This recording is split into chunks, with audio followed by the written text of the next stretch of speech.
দুনিয়াতে অতিরিক্ত ভালো মানুষ এবং নরম হয়ে থাকাটা আসলেই লস প্রজেক্ট। নরম মানুষকে সবাই পেয়ে বসে, সবাই তাকে ভেঙে খায়।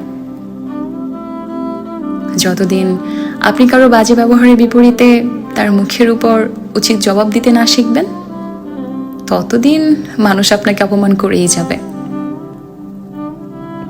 কেউ চর মারার মতো কথা বললে তাকে চরটা মেরেই দেওয়া উচিত।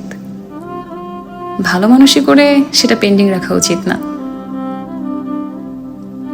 কেউ চর মারার মতো কথা বলে আজকে আপনার কাছ থেকে পার পেয়ে গেলে কালকে সে আপনাকে আরো বাজে কথা বলবে। তখন আপনার নিজের মানসিক যন্ত্রণার জন্য আপনি নিজেই দায়ী থাকবেন। তাই স্ট্রেট ফরওয়ার্ড হন, স্পষ্টবাদী হন। কেউ আপনাকে রুট বলবে, কেউ